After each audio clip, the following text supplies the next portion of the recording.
Un ataúd dorado, música regional, fuerte operativo de seguridad hecho por la autoridad. Así fue en los servicios fúnebres del señor Nemesio Ceguera Cervantes, el Mencho, y así fue su entierro en el cementerio en el municipio de Zapopan, Jalisco. Durante el traslado del ex líder del cártel Jalisco Nueva Generación, 3 grúas transportaban decenas de arreglos florales. La entrada y salida de personas alrededor de la funeraria era controlada por militares.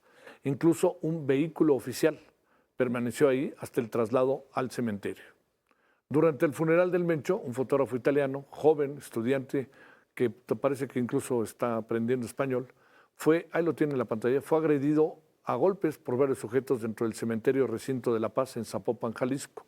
De acuerdo con las declaraciones del joven agredido, traía su cámara dentro de una mochila y caminaba por la zona porque venía de regreso de la escuela.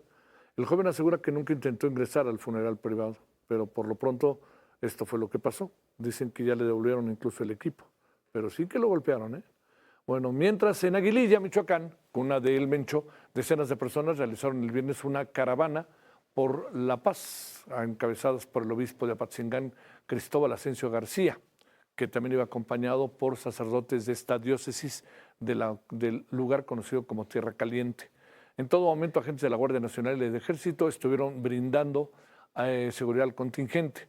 Recordemos que tras la caída de Nemesio Ceguera, la semana pasada fueron incendiados más de 50 vehículos y oficinas gubernamentales en el municipio de Aguililla, por lo que más de 200 agentes de la Guardia Civil y de la Fiscalía General del Estado arribaron a este municipio para comenzar a retirar los vehículos calcinados y reabrir la carretera estatal Apatzingán-Aguililla, que es la principal vía de comunicación de esta población.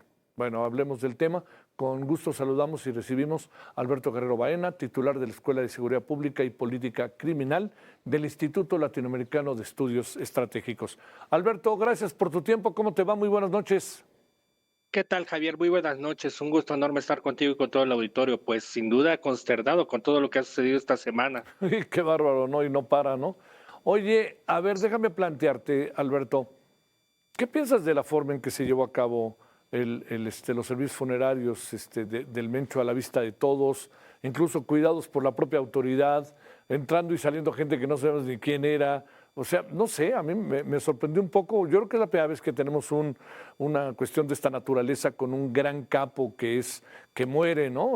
Que es en un tiroteo o cosa parecida, ¿no? Pensemos en los Beltrán, pensemos en muchos otros, ¿no? Sin duda, Javier. Yo creo que hay una mezcla entre asombro, entre indignación también porque el Estado mexicano, por ejemplo, no protege de este modo los funerales de muchas de las víctimas que han acaecido derivado de estas batallas contra el crimen organizado.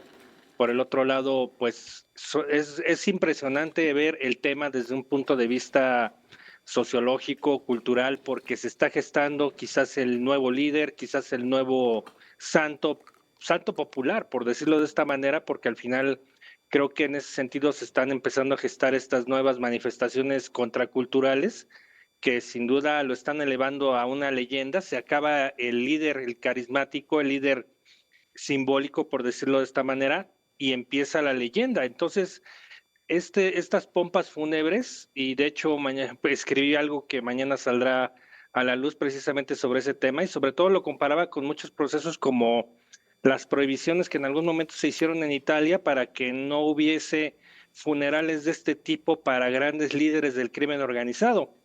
Y que sin duda, por ejemplo, hasta un ejemplo donde la propia iglesia siciliana prohibía las exequias a este tipo de personajes. Aquí lo más impresionante, como bien lo señalas, es desde el tema del fotógrafo, por el otro lado, el tipo de ataúd, el tipo de recinto, porque también es un recinto que alberga familiares también de otros personajes que están ligados con el crimen organizado, y sin duda la custodia por parte de las autoridades mexicanas a este tipo de personajes, ¿no? Por ejemplo, el tema de la ofrenda floral con esta situación del gallo, pues te habla precisamente de el tipo de personaje que se estaba velando en ese lugar, y por el otro lado, pues sin duda las personas que fueron a ese espacio a las exequias, pues también guardando mucha discreción entre lentes oscuros, entre tapabocas, entre paraguas, sin duda tratando de guardar toda la discreción del mundo.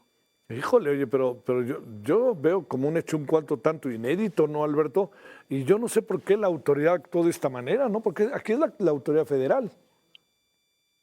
Yo lo planteo desde una perspectiva inclusive de seguridad nacional, ¿no? Tomando en cuenta que este funeral también podía tener algunos tintes violentos que afortunadamente no los tuvo, pues sin duda yo esperaba que a lo mejor hubiera sido una situación un poco más discreta e inclusive hasta un tema de incineración, tomando en cuenta el tipo de personaje que era o en todo caso que lo hubieran llevado a Aguililla y ahí hubieran sido las exequias, pero en este caso Guadalajara, una ciudad donde operaba también esta empresa criminal, por el otro lado, pues sin duda toda la pompa fúnebre que hubo nos indica que había el dinero para hacer unas exequias y que probablemente ya estaban ordenadas de esta forma. Entonces Sí. creo que es un asunto netamente cultural, es un asunto donde nos tendremos que explicar por qué la autoridad lo permitió, por qué sin duda no hubo también un despliegue de seguridad para en todo caso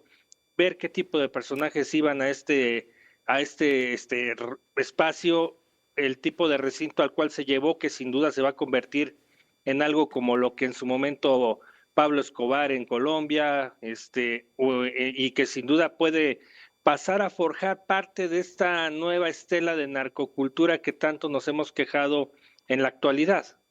Oye, aquí la otra cuestión también es que, no sé, seguimos sin tener un video del enfrentamiento, que esto se tuvo que haber grabado, e incluso un video, perdón, no es el morbo lo que me llama, sino es luego como dicen, prueba, es una prueba, ¿no? Verlo a él muerto, ¿no? No hay información a ese respecto, no hay video de nada. Esa es una de las grandes incógnitas, Javier, tomando en cuenta que, por ejemplo, de otros líderes, por ejemplo, de líderes guerrilleros, sí ha habido, por ejemplo, este tipo de manifestaciones de imágenes, ¿no? Por su momento de Lucio Cabañas, de Ernesto Guevara, de otro tipo de personajes, de los propios capos del crimen organizado, también de otros hemos tenido este tipo de imágenes, pero acá, sin duda, más allá de la perspicacia y del morbo, como tú bien lo señalas, creo que ante este duelo de narrativas que hemos venido enfrentando en estos últimos tiempos entre el gobierno, los abrazos no balazos, el que sí se mantienen los abrazos pero también los balazos, o sea, realmente los ciudadanos mexicanos necesitamos tener la certeza de que este personaje, pues sin duda es el que falleció en la zona en Tapalpa y que por el otro lado, pues sin duda también es el que llegó al recinto funerario. Creo que sería lo mínimo indispensable para creer, en todo caso, o terminar de consolidar esta narrativa del fallecimiento de este líder delincuencial. También la otra es esta, ¿no? Si la familia o sus amigos querían estos servicios fúnebres presentarlos, yo creo que bien el gobierno les puede haber dicho, oigan, no los hagan, váyanse a Aguililla, pero aquí no lo hacen, en plena ciudad de Guadalajara. Y luego lo que pasó ayer en la mañana en Guadalajara también, que hubo balaceras, etcétera, ¿no? Exactamente, balaceras, ponchallantas.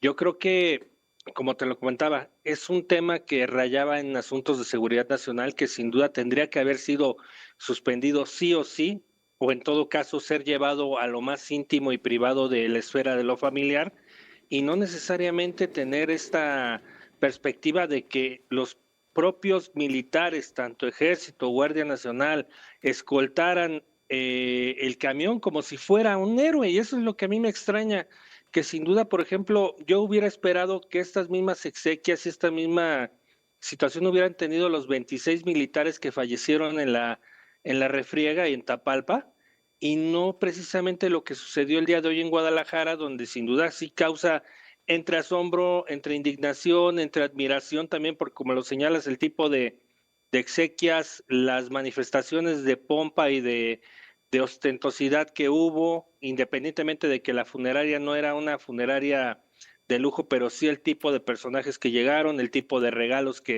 de coronas funerarias, el Sí. tipo de ataúd, creo que sin duda es algo que pues nos deja para mucho imaginario popular, para la consolidación del mito y la leyenda, y por el otro lado, como bien lo señalaste, con el tema de la incredulidad.